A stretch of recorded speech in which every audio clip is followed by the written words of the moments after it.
ఉన్న బంగారాన్ని విడిపించి ఆ రోజు ఆన్లైన్ రేటుకే మేము కొంటాం. Sharma gold company.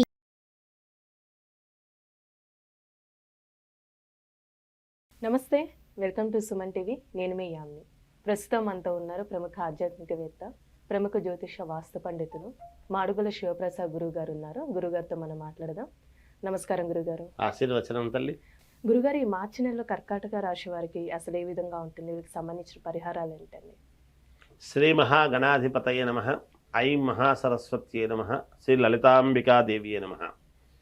కర్కాటక రాశి వారికి ఈ మార్చి నెలంతా కూడా ఎలా ఉంది అంటే బాగుంది, చాలా బాగుంది అనే చెప్తాను నేను.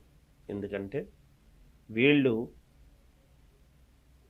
ఏది అనుకున్నా మానసికంగా ఇది అవుతుందో కాదో, ఎలా జరుగుతుందో ఏమో అనేటువంటి ఆందోళన, అనుమానము అనేటువంటివి రెండు పక్కకు పెట్టి ఖచ్చితముగా నేను సాధించగలను, నేను చేసుకోగలను, మేలు జరుగుతుంది, ఖచ్చితంగా నేను అడుగులు వేసేటువంటి నా ప్రయత్నం సఫలీకృతమవుతుంది, నేను విజయము వైపే నడుస్తున్నాను అని దృఢ సంకల్పముతో మానసికమైనటువంటి బలముతో ఎప్పుడైతే మొదలు పెడతాడో 100% విజయం అనేటువంటిది జరుగుతుంది గాక వీళ్ళకు. మానసికంగా అవుతుందో కాదో అని అనుమానముతో చేసేటువంటి ఏ పని అయినా అడ్డంకులు సృష్టిస్తుంది. అది ముందు తెలుసుకోవాలి. ఈ మాసంలో వీళ్ళు పాటించవలసినటువంటి ముందు నియమం అది. ఎటువంటి ఆందోళన లేకుండా ఖచ్చితముగా నేను సాధిస్తాను అనేటువంటి దృఢ సంకల్పముతో వీళ్ళు ముందుకు అడుగులు వేయడం అనేటువంటిది జరుగుతుంది. అభ్యున్నతి వైపే వీళ్ళ యొక్క అడుగులు ఉండబోతున్నాయి. మేలు జరుగుతుంది. వీళ్ళను నమ్ముకొని ఉండేటువంటి వాళ్లకు పరిపూర్ణముగా న్యాయము చేసేటువంటి విధానముగా వీళ్ళ యొక్క నడవడిక ఉంటుంది. అనుకున్నది అనుకున్నట్టుగా సాధించుకోగలుగుతారు తప్పకుండా. కొన్ని 2-3 చోట్ల కొన్ని విషయాలలో అడ్డంకులు అనేటువంటివి వస్తాయి.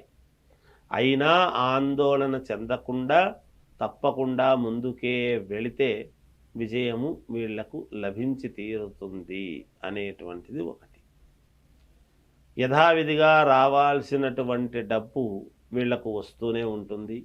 ఎక్కడా ఇబ్బందులు అనేటువంటివి ఎంత మాత్రమూ లేదు. సాయంకాలము 6 తర్వాత 6-6:30 తర్వాత చంద్రోదయ వేళలలో వీళ్ళు గనక కీలకమైనటువంటి నిర్ణయాలు తీసుకుంటే ఎక్కువ శాతము సఫలీకృతులు అవుతారు అనేటువంటిది తెలియజేస్తున్నాను. ఇక ఉగాది పండుగ తర్వాత నుంచి చాలా మహాద్భుతముగా వీళ్లకు ఉండబోతున్నది. అప్పుడు వీళ్లకు జరిగేటువంటిది ఏమిటి అనేది తెలియజేస్తాము. కానీ ఈ మాసములో వీళ్లకు ఎవరైనా అనారోగ్యముగా ఉండేటువంటి వాళ్ళు గనక ఉంటే ఆ అనారోగ్యము అనేటువంటిది లేకుండా పూర్ణముగా ఆరోగ్యవంతులుగా అవుతారుగాక. ఎటువంటి ఇబ్బందులు ఉండవు. ఎప్పటి నుంచో కావాలి అనుకునేటువంటి పని ఒకటి మీకు కొలికి వచ్చి తద్వారా కొత్త సంవత్సరము ముందు మాకు మేలు జరిగింది, ఇక మేము ముందుకు వెళ్ళవచ్చు అనేటువంటి ఆనందాన్ని పొందుతారుగాక వీళ్ళు. అంతేకాకుండా ఈ వ్యాపారము చేసుకునేటువంటి వాళ్లకు లాభాలు రెగ్యులర్గా వచ్చేటువంటి దాంట్లో కొంచెముగా తక్కువ అనేటువంటిది రావచ్చునేమో ఈ మాసం.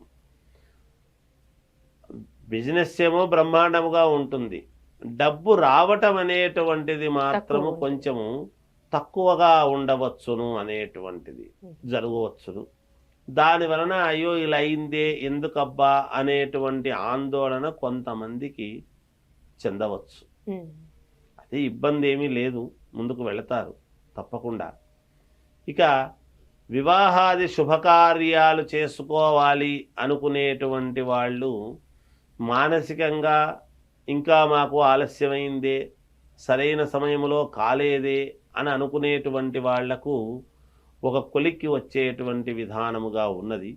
ఈ సంవత్సరమే అని కాకపోయినా ఈ సంవత్సరం ఎండింగ్లో వివాహం జరగటానికి దానికి సంబంధించినటువంటి విధానముగా ముందుకు వెళ్ళటం అనేది జరుగుతుంది గాక. అంటే ఇప్పుడు ఆరోగ్య సమస్యలు ఉన్నాయండి రాశి వారికి ఏమైనా? ఎటువంటి అనారోగ్య పరిస్థితులు లేవుగాక లేవు. చాలా పూర్ణ ఆరోగ్యవంతులుగానే ఉంటారు. ఎవరికైనా అనారోగ్యముతో ఆల్రెడీ ఉంటే కూడా ఏమీ లేదు ఉన్నట్టుండి బాగయింది అనేటువంటి మాటే వస్తుంది కానీ ఎక్కడ సిక్ అయిపోయి ఇబ్బంది పడతారు అనేటువంటి మాట అయితే లేదు ఈ రాశి వాళ్లకు. చంద్రుడు చాలా బలంగా ఉన్నాడు. మిగతా గ్రహాలు కూడా అనుకూలంగానే ఉన్నాయి. ఇక వాళ్ళ వ్యక్తిగతమైనటువంటి జాతకాలలో ఏమైనా కొంచెం చిన్నపాటి లోపాలు ఉంటే వాటిని సరిదిద్దుకుంటే సరిపోతుంది కాక. ఈ విద్యార్థులకు చాలా మహాయోగవంతముగా ఉన్నది, ఎటువంటి ఇబ్బంది లేదు. తర్వాత సినిమా రంగములో ఉండేటువంటి వాళ్లకు కూడా మంచి గుర్తింపు అనేటువంటిది రాబోతున్నది ఖచ్చితముగా. ఆ తర్వాత రాజకీయాలలో ఉండేటువంటి వాళ్లకు ఒక విపరీత రాజయోగం అనేటువంటిది ఉన్నది. ఖచ్చితముగా వీళ్ళ మనస్సుకు తగ్గట్టు, వీళ్ళ భావాలకు తగ్గట్టు, వీళ్ళదు అనుకున్నది అనుకున్నట్టు కార్యసాధన అనేటువంటిది వీళ్ళు సాధించి దాంట్లో విజయము పొందుతారు అనేటువంటిదే ఉన్నది గాక. అంటే ఈ రాశి వారికి ఎలాంటి పరిహారం చేయాలండి ఈ నెల? వీళ్ళు పరిహారము ఎటువంటిది చేస్తే మేలు అని గనక ఒక్కసారి ఆలోచన చేసినట్టయితే ఆంజనేయ స్వామికి ఎక్కువగా కొంచెము ఆకు పూజలు, వడమాళ్ళు అనేటువంటివి పూజ చేసుకుంటే వీళ్లకు మేలు జరుగుతుంది గాక అనేటువంటిది తెలియజేస్తున్నాను. చాలా చక్కగా తెలియజేశారండి. ధన్యవాదాలు. జయ